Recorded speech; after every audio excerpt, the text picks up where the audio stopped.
this special Palm Sunday service. Greet you all in the name of our Lord and Savior Jesus Christ. ఈ ఉదయకాల మట్టల ఆదివారపు ప్రత్యేక ఆరాధనలోకి మనందరినీ ప్రేమగా ఆహ్వానిస్తున్నాం.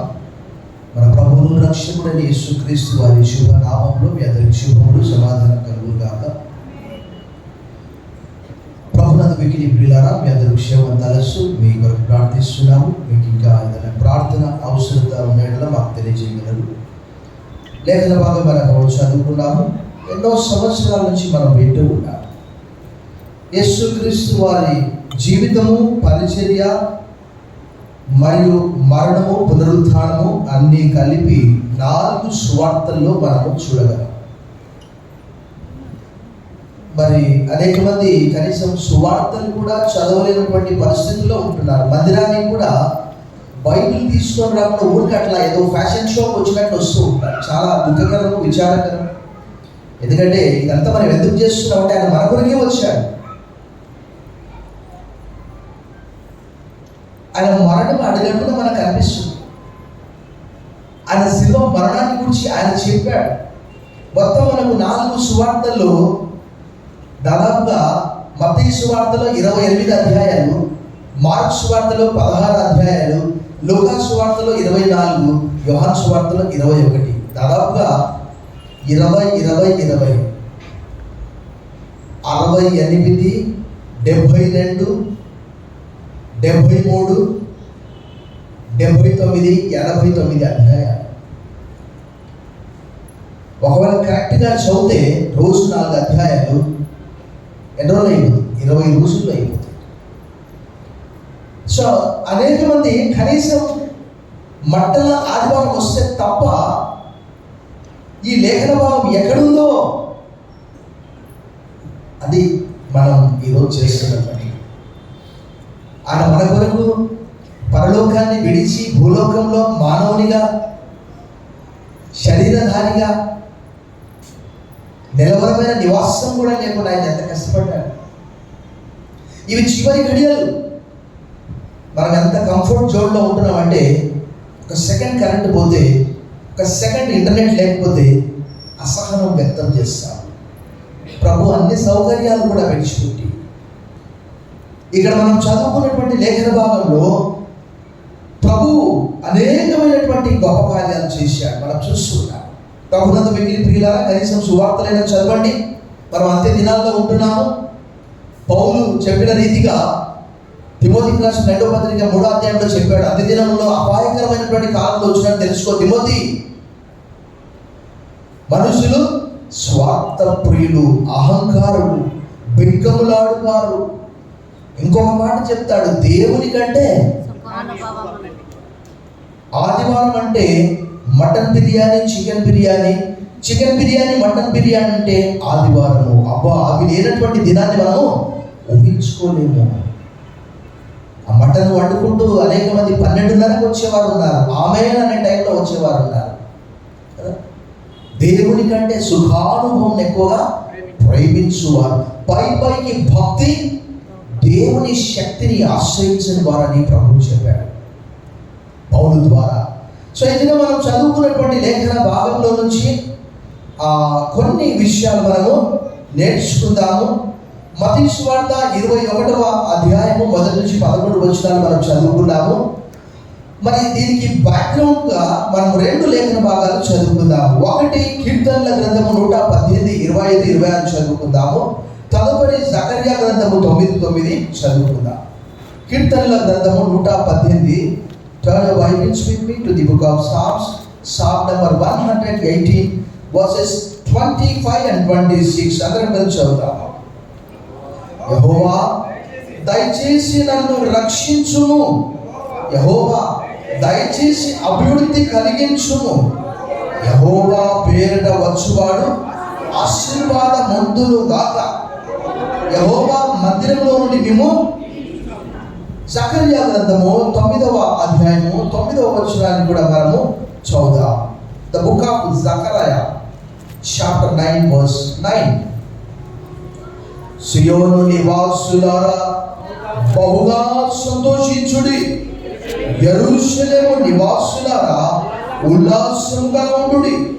నీ రాజు నీతిపరుడును రక్షణ గలవాడును దేవుడునై గాడిద పిల్లలెక్కి నీ వద్దకు.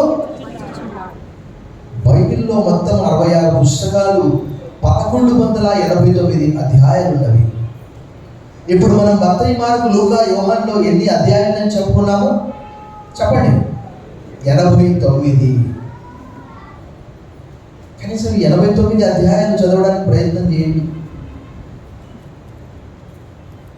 మనం చదువుకున్నటువంటి లేఖన భాగంలో జాగ్రత్తగా 4 సువార్తల్లో రాయబడి ఉన్నది. మత్తయి సువార్త 21:1-11, మార్కు సువార్త 11:1-11, లూకా సువార్త 19:28 నుంచి దాదాపుగా రాయబడింది. 28-29 వచ్చింది. తర్వాత యోహాను సువార్తలో 12వ అధ్యాయంలో రాయబడ్డది, 12 నుంచి రాయబడ్డది 19 వరకు. సో మనము ఈస్టర్ వస్తే, మట్టలాదివారం వస్తే ఈ లేఖన భాగాలు ఎక్కడున్నాయబ్బా? 7 మాటలు ఎక్కడున్నాయి బ్రదర్? మీ దగ్గర ఉంటే 7 మాటలు ఇవ్వండి. కొంతమంది ఎంతమంది పనిచేసినటువంటి చోట ఏంటంటే పరీక్షలో మార్క్స్ కాపీకి ఎలానో పాపం ఒక సంఘ పెద్ద వాక్యం చెప్పడానికి మరొక వ్యక్తి చేత ఆయన చెప్పినటువంటి వాక్యము, ఆ వాక్యం తస్కరించాడు.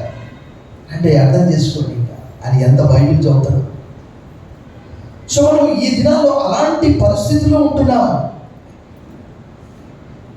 మరి ఈ 4 సువార్తల్లో మనం గ్రహించేది ఏంటి అంటే, ప్రభు అకస్మాత్తుగా ఈ లోకంలోనికి రాలేదు. ఆయన పుట్టుకను గురించి దాదాపుగా 300 ప్రవచనాలు ఉన్నవి. మరి ముఖ్యంగా ఆయన శిలువ మరణము పునరుత్థానాన్ని గురించి కూడా అనేకమైనటువంటి ప్రవచనాలు ఉన్నవి. యేసు ప్రభువు వారు సువార్తలో అనేక చోట్ల మనందరికీ తెలుసు. 16వ అధ్యాయంలో తన శిలువ మరణాన్ని గురించి చెప్తే పేతురు ఏమన్నాడు చెప్పండి? ప్రభువా, ఆ మరణం నీకు దూరం వద్దు ప్రభువా అంటే. గమనించండి, వారు అర్థం చేసుకోలేకపోయారు. ఈవెన్ యోహాను సువార్తలో కూడా అర్థం చేసుకోలేకపోయారు. Turn your Bibles with me to the Gospel according to St. John chapter 12 verse 16. 12వ అధ్యాయము 16వ వచనం మనం చూద్దాం.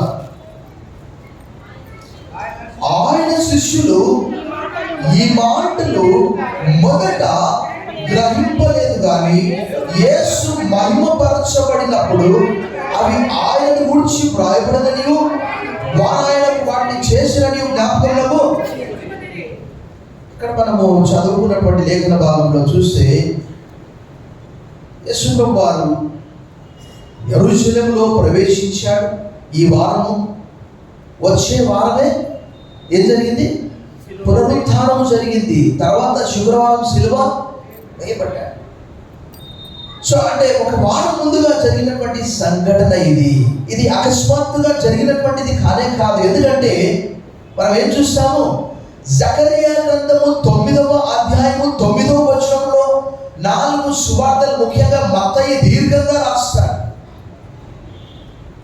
మత్తయి ఎక్కువగా రాస్తాడు, ఎందుకంటే ఆయన 28 అధ్యాయాలు సమకూర్చాడు లేక రాశాడు. అయితే వారందరూ కూడా ఎందుకు అలా చేస్తూ ఉన్నారంటే, మనం గమనిస్తే వాస్తవంగా చెప్పాలంటే దీని బ్యాక్గ్రౌండ్ ఎక్కువ మటుకు దేవుని ప్రజలు పరాయి పాలనలో ఉంటున్నారు. ముఖ్యంగా 4 రాజ్యాలు. మొట్టమొదటిది బబులోను, 70 సంవత్సరాలు చెర. దాని తర్వాత మాదీయ పారసిక, దాని తర్వాత గ్రీకు, దాని తర్వాత రోమా సామ్రాజ్యము. వారు ఇప్పుడు రోమా సామ్రాజ్యంలో ఉన్నారు, వారి అధికారంలో ఉన్నారు. వారు ఎవరి కొరకు ఎదురు చూస్తున్నారంటే మెస్సియా కొరకు ఎదురు చూస్తున్నారు. వారు ఎదురు చూసే మెస్సియా ఎలాంటి వాడంటే పొలిటికల్ మెస్సియా. ఆయన వచ్చి శాంతి స్థాపన చేస్తాడు, ఈ రోమా ప్రభుత్వ పరిపాలనలో నుంచి మమ్మల్ని విడిపిస్తాడు అని తలంచాడు. అందుకే మనం చూసే యోహాను సువార్త 6వ అధ్యాయం 15వ వచనంలో వారు ఆయన పట్టుకొని ఏం చేయాలనుకున్నారు? రాజుగా చేయాలి. నతానియేలు కూడా యేసు ప్రభువుని చూసి, నీవు దేవుని కుమారుడు, ఇశ్రాయేలు రాజువు అంటే యేసు ప్రభు అంటే, నతానియేలు నువ్వు ఆ చెట్టు కింద ఉన్నావని నీకు చెప్పినందుకు ఇవన్నీ చెప్తున్నావా? వీటికంటే గొప్ప విషయాలు చూస్తావు. ఏంటివవి? యుద్ధి మొదలుకొని మనుష్య కుమారునికి పైగా దేవదూతలు ఎక్కుటయు దిగుటయు చూస్తావు. యోహాను సువార్త 1:51. సో వారందరూ కూడా పొలిటికల్ మెస్సియా కొరకు ఎదురు చూస్తున్నారు. మాకు విముక్తి కావాలి, విడుదల కావాలి. అందుకే పాపం జెబెదయి కుమారుల తల్లి మత్తయి సువార్త 20:20 ఏమన్నది? అయ్యా, ఒక మనవి కోరుకుంటున్నాను. ఏంటమ్మా చెప్పు. నీ రాజ్యంలో ఒకరిని కుడివైపు కూర్చోబెట్టుకో, మరొకరిని. ఏం మాట్లాడుతున్నావు అమ్మా? నీకు అర్థమవుతుందా? ఆయన రాజ్యం ఈ లోక సంబంధమైనటువంటిది ఖాళీ కాదు. ఆయన మరలా వస్తాడు ఆయన రాజ్యం స్థాపించడానికి. ఇంతసేపు మనము హోసన్న, నేను చెప్తాను, ఇప్పుడు మీరు చెప్పాలి. దావీదు కుమారునికి బిగ్గరగా, అసలు ఉన్నారా మీరు? దావీదు కుమారునికి జయమనాలి మీరు. దావీదు కుమారునికి, దావీదు కుమారునికి ప్రభు పేరిట వచ్చువాడు, ప్రభు పేరిట వచ్చువాడు. ఆ రోజు వారు అలా కేకలు వేయడానికి గల కారణం ఏంటంటే, హోసన్న అంటే అర్థం ఏంటి? రక్షించును. పరాయి పరిపాలనలో ఉన్నాము, బానిసత్వంలో ఉన్నాము, మాకు స్వేచ్ఛ లేదు. కాకపోతే వాళ్ళకి మత స్వేచ్ఛ ఉంది. ఎందుకంటే దేవాలయానికి వెళ్తూ ఉన్నారు, మనందరికీ తెలుసు. రూపులు మార్చేవారిని ప్రభు బలలన్నీ కూడా పడదృష్టారు. అంటే దేవుడిని ఆరాధించవచ్చు, మత స్వేచ్ఛ ఉన్నది రోమా పరిపాలనలో. కానీ పన్నులు కట్టాలి, మనందరికీ తెలుసు. అనేక సందర్భాల్లో ప్రభు దగ్గరికి వచ్చి ఏమన్నారు? ఏమన్నా మీ గురువు పన్ను కట్టడా? మత్తయి సువార్త 17వ అధ్యాయంలో ఆ విషయం రాయాలి. అయితే వారు ప్రభువుని ఏమనుకున్నారంటే, పొలిటికల్ మెస్సియా మమ్మల్ని పాపం నుంచి, శాపం నుంచి, ఈ పరిపాలనలో నుంచి విడిపిస్తాడు అంటే వారు అలా అనుకోలేదు. మరి యూదులు లేఖనాలు ఇంతగా పఠిస్తారు. మన రోమపత్రిక 3వ అధ్యాయంలో చూస్తాము. అక్కడ రోమపత్రిక 9వ వారం చూస్తాము. ఏం చూస్తాము? లేఖనములు యూదులకు దేవుడు ఇచ్చాడనే మాట అక్కడ రాయబడింది.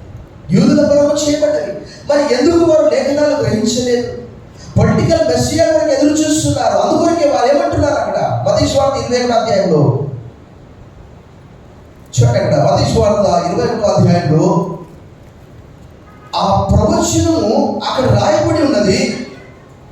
ఇదంతా ఎందుకు అలా జరిగినదంటే 21:4 చూడండి.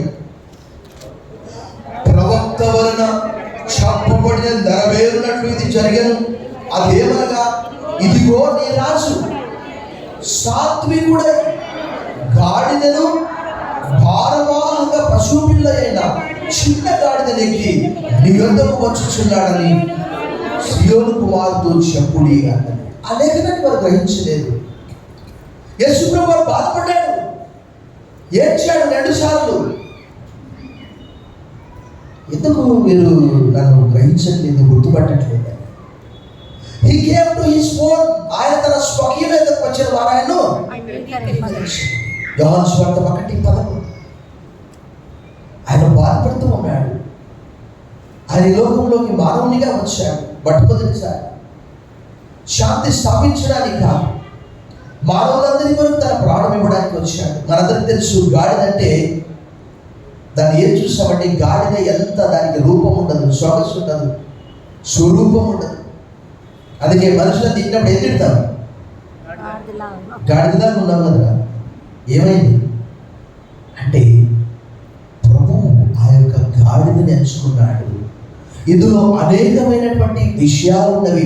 దేవుని రాజ్యంలో మనందరినీ కూడా ఆయన ఇన్వాల్వ్ చేస్తూ ఉన్నాడు. పోతూ శిష్యులకు చెప్పాడు, అక్కడ పోయి గాడిద పిల్లని తీసుకురామన్నాడు. మీరు ఆంగ్ల బైబిల్ చదివితే మీకు అర్థమవుతుంది. మనం అనుకుంటాం ఎందుకు ప్రభు అలా అడిగాడంటే, వాళ్ళు అనుకోవచ్చు ఆ దినాల్లో ఏంటంటే బరువులు మోయాలంటే అది తీసుకొచ్చి బరువులు మోపించి మరలా గాడిద తీసుకుపోయి ఇవ్వాలి. ఆంగ్ల బైబిల్ ఏమని రాయబడదంటే, tell him that Lord will send them again. వాటిని మరలా పంపించి వేస్తాడు, ప్రభు ఎంచుకోడు. మత్తయి సువార్త 21లో ఆ విషయము, the lord needs them and will send them back immediately అని ఫుట్నోట్స్లో. వాటిని మరలా ప్రభు మీ గాడిదలు మీకు ఇచ్చి వేస్తాడు, పంపించి వేస్తాడు. దేవుని రాజ్యంలో ప్రభు రాజ్యము స్థాపించడానికి వచ్చాడు. ఇక్కడ శిష్యులను ఇన్వాల్వ్ చేస్తూ ఉన్నాడు. ఆ గాడిదల యజమాని ఇన్వాల్వ్ చేస్తున్నాడు. వీరు వెళ్ళి గాడిదలు తీసుకొని రావాలి, ఆ యజమాని గాడిదలను ఇవ్వాలి. అది లేఖనాల ప్రకారం. అయితే ఈరోజు ఆయన ఎక్కడ వస్తున్నాడంటే, ఆ రోజు సియోను కుమార్తె చెప్పాడు, ఈరోజు ఎవరితో చెప్తున్నాడు? The loan star Telugu Baptist church 3వ సర్వీస్తో చెప్తున్నాడు. ఆయన మీ దగ్గరికి వస్తున్నాడు. అక్కడ రాయబడ్డ చోట 5వ వచనం అందరం కలిసి చదువుదాం. ఇదిగో నీ రాజు ఎలాగంట? సాత్వికుడై గాడిదను భారవాహక పశువులైన చిన్న గాడిదనికి ఎవరి దగ్గరికి వస్తున్నాడు? నీ యొద్దకు వచ్చుచున్నాడు సియోను కుమార్తె చెప్పండి. అయితే ఆయన మెస్సియాగా వస్తే గుర్తించదు. బాధపడ్డాడు, 2 సార్లు ఏడ్చాడు. ఒకసారి యోహాను సువార్త 11వ అధ్యాయంలో లాజరు చనిపోయినప్పుడు జీసస్ వెప్ట్ అనే చిన్న మాట రాయబడ్డది. యేసు కన్నీళ్లు. దాని తర్వాత ప్రభు వారిని చూసి ఏడ్చి ఏమన్నాడంటే, దాదాపుగా ఒకవేళ ఈ సంఘటన 32వ సంవత్సరంలో జరిగి ఉండవచ్చు, అంటే మనకు అప్రాక్సిమేట్గా. దాని తర్వాత ఒక 38 సంవత్సరాల తర్వాత ఆ యెరూషలేము పట్టణము, ఆ దేవాలయం అంతా కూడా టైటస్ చక్రవర్తి ఏం చేశాడు? నాశనం చేశాడు. ప్రభు అవన్నీ చూసి కూడా బాధపడి దుఃఖపడి వారి కొరకు ఏడుస్తూ ఉన్నాడు. చూడండి ఒకసారి లూకా సువార్త 19వ అధ్యాయం మనం చూసాం. Turn your Bibles with me to the Gospel according to Saint Luke chapter 19. 19వ అధ్యాయంలో చూడండి 42వ వచనం చూడండి. ఆయన పట్టణమునకు సమీపించినప్పుడు దాన్ని చూసి ఏం చేశాడట? దాని విషయం ఏడ్చి. ఇక్కడ ఆగుదాం మనం. ఒకసారి మామూలుగా ఏడ్చినటువంటి ఏడుపు అది క్రైంగ్ అనే మాట, వెప్ట్ అనే మాట రాయబడ్డది. కానీ ఈ మాట చాలా భయంకరమైనటువంటి మహారోధనతో ఆయన దుఃఖిస్తున్నాడు. ఎందుకంటే ఆ పట్టణము నాశనాన్ని గురించి ఆ ప్రజలందరూ కూడా వధించబడతారు. రక్తము ఏర్లై పారుతూ ఉన్నది. యూదులు ఆ దినం 10 లక్షల మంది వధించబడ్డారు. 80,000 మంది చెర కొనిపోబడ్డారు. ఎవరంటే టైటస్ చక్రవర్తి.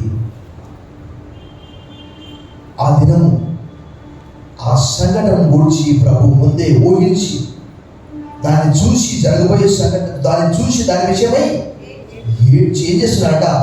నీవును ఈ నీ దినమంతైనను సమాధానమైన సంబంధమైన సంగతులు తెలుసుకునేలా నీకెంతో మేలు, కానీ ఇప్పుడు అవి నీ కనులకు. అనేక మంది ఇంకా సంవత్సరాల నుంచి మందిరానికి వస్తూ ఉన్నారు. వారి ఆధ్యాత్మిక మనోనేత్రములు తెరవబడలేదు. ఇంకా ఇటా అట, ఆ గోడ మీద పిల్ల, ఆ బల్లె అటైతే అటు, ఇటైతే ప్రభు ఏం చెప్తూ, ప్రభువు నిన్ను దర్శించిన కాలం నువ్వు ఎరగకుంటివి కనుక నీ శత్రువులు నీ చుట్టూ గట్టు కట్టి ముట్టడి వేసి అన్ని ప్రక్కలను నిన్ను అరికట్టి నీలో ఉన్న నీ పిల్లలతో కూడా నిన్ను నేల కలిపి నీలో రాతి మీద రాయి నిలిచి ఉన్న నీ దినములు వచ్చునని. దాదాపుగా 38 సంవత్సరాల తర్వాత యెరూషలేము దేవాలయం అంతా తగలబడుతుంటే ఆ రాళ్ళ మధ్యలో బంగారం ఉన్నది. ఆ బంగారం అంతా కరిగిపోతా ఉంది. రోమా సైనికులు ఆ బంగారం కొరకు ఏం చేస్తారు? రాళ్ళని తొలగిస్తా ఉన్నారు. బంగారం కొరకు ప్రభు చెప్పిన 38 సంవత్సరాలు వారు మెస్సియాని గ్రహించలేదు, గుర్తించలేదు. పొలిటికల్ మెస్సియా కొరకు ఎదురు చూస్తూ ఉన్నారు. అందుకే అనేక సందర్భాలు ఆయన పట్టుకొని రాజుగా చేయాలని చూశారు. మనం యోహాను సువార్త 6:15లో మనం చూస్తాం. ప్రభునందు మిక్కిలి ప్రియులారా, మరల మనము మత్తయి సువార్త 21వ అధ్యాయంలోకి వెళ్ళి మరికొన్ని విషయాలు మనము నేర్చుకుందాం. చూడండి, ఇక్కడ వారు అలా చేయడానికి గల కారణము 21:7. ఆ గాడిదను దాని పిల్లను తోలుకొని వచ్చి వాటి మీద తమ బట్టలు వేయగా ఆయన బట్టల మీద కూర్చుండెను. జనసమూహంలో అనేకులు తమ బట్టలు దారి పొడుగున పరిచి, కొందరు చెట్ల కొమ్మలు నరికి దారి పొడుగున పరిచి. జనసమూహంలో ఆయనకు ముందు వెళ్ళుచుండిన వారు వెనక వచ్చుచుండేవారు ఏమంటారు? దావీదు కుమారునికి జయము, ప్రభువు పేరిట వచ్చువాడు స్తుతింపబడును గాక, సర్వోన్నతమైన స్థలములో జయమని కేకలు.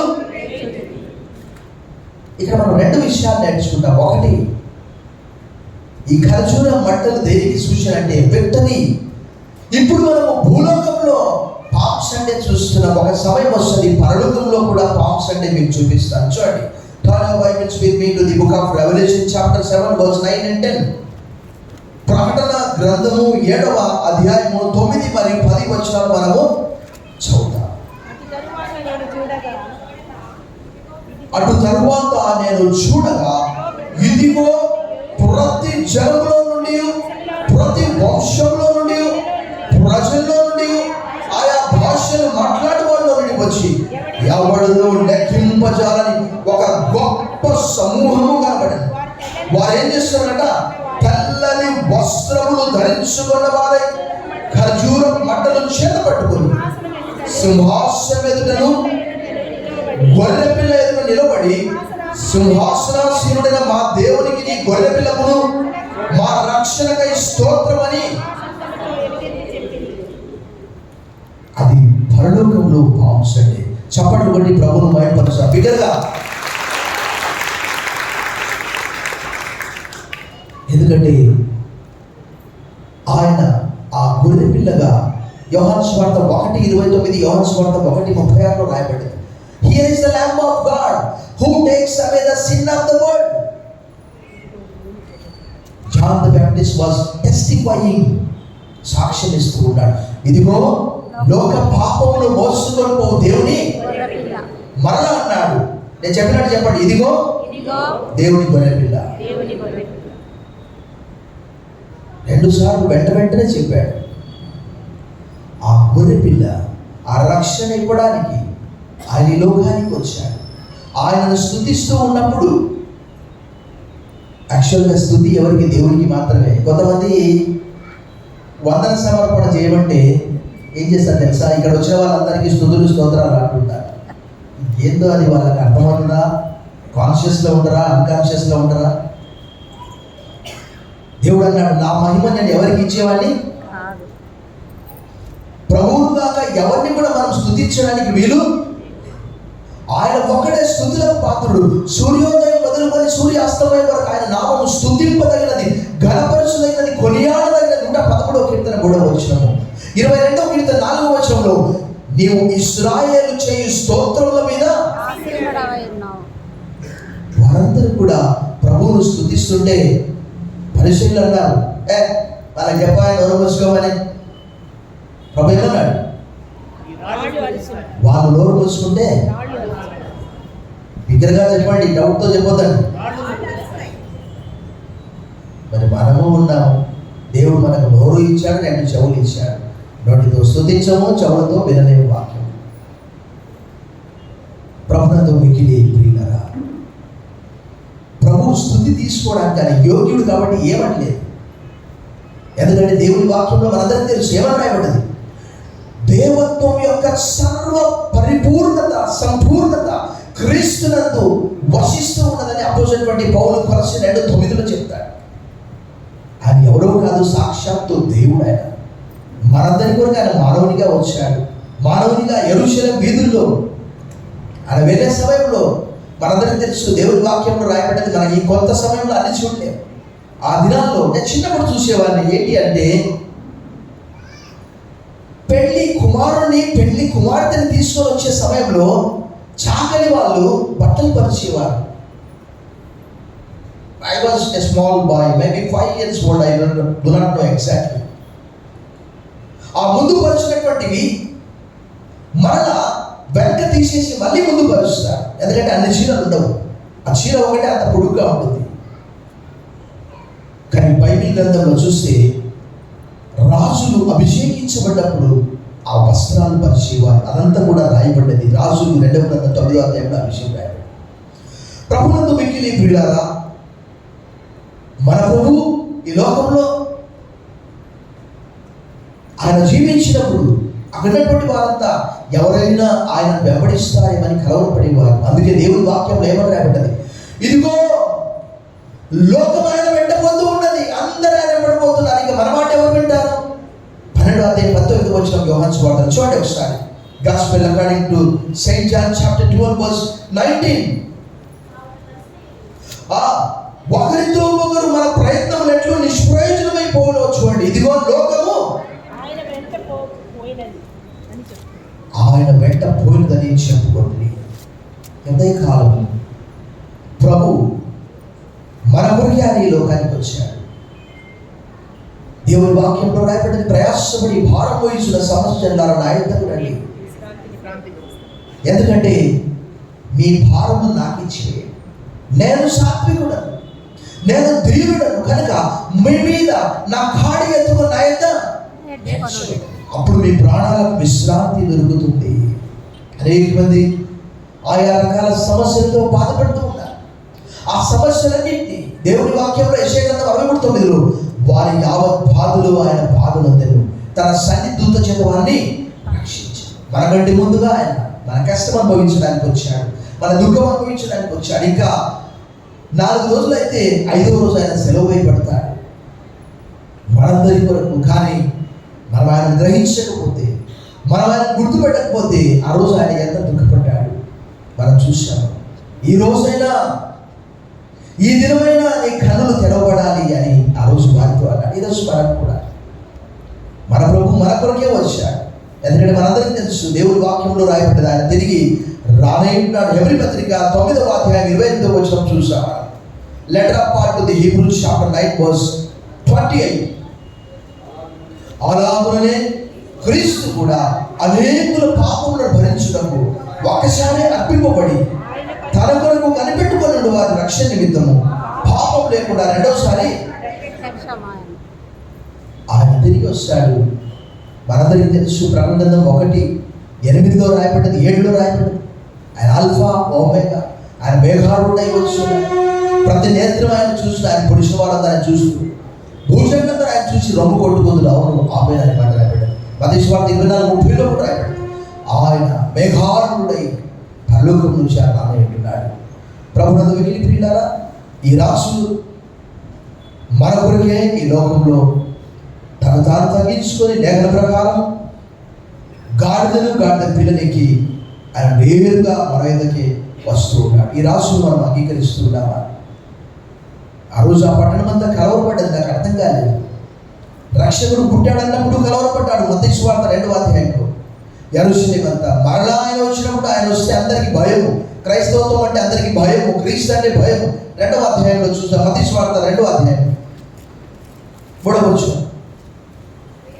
హేరోదు రాజు ఈ సంగతి విన్నప్పుడు అతడును అతనితో కూడా యెరూషలేము వారందరూ, లేఖనాల్లో రాయబడ్డది, క్రీస్తు ఎక్కడ పుడతారంటే ఫలానా చోట అంటారు, మళ్ళీ కలవపడతారు. అలా 21వ అధ్యాయంలో కూడా 10వ వచనంలో ఆయన యెరూషలేములోకి వచ్చినప్పుడు పట్టణం అంతయు ఈయన ఎవరో అని, ఈయన ఎవరో కాదు, ఈయన క్రీస్తు, నీ కొరకు నా కొరకు మనందరి కొరకు కలువరి శిలువలో చనిపోవడానికి వచ్చినటువంటి ఆ క్రీస్తును మన హృదయంలో మనం రాజుగా ప్రతిష్ఠించుకోవాలి. తల్లి వచ్చి ప్రార్థన చేస్తాం. సర్వశక్తి గల దేవా, ఈ దినం ఆయన లేఖనాల ప్రకారం జకర్యా 9:9 ప్రకారం ప్రవచన నెరవేర్పు, ఈ లోకంలో నీవు గాడిద పిల్లనికి యెరూషలేములో జయకరమైన ప్రవేశం, ఆ తదుపరి వారములకు సెలవు భయపడి, సెలవుకు అప్పగింపబడి, పాపాత్ముల చేత, దుష్టుల చేత, లూకాసు సువార్త 24లో రాయబడింది. ఆయన మన అపరాధం నిమిత్తం అప్పగింపబడి మన నీతిమంతులుగా తీర్చిదిద్దడానికి తిరిగి లేపబడ్డాడు. రోమా 4:25, పేతురు రాసిన 1 పత్రిక 3:10. మా కొరకు ఈ లోకంలో సెలవునికి అవమానం భరించావు, ఒమ్మివేత గురై ప్రభా, నీకు వందనములు చెల్లిస్తూ పరలోకంలో మాంసంగా జరుగుతుందని మేము గ్రహిస్తున్నాం. ఆ దినం జయకరమైనటువంటి దినమని మేము తలస్తున్నాం. ఇది మంచి దినాన్ని బట్టి వందనాలు చెల్లిస్తున్నాం. యేసు నామములో ప్రార్థిస్తున్నాం తండ్రి.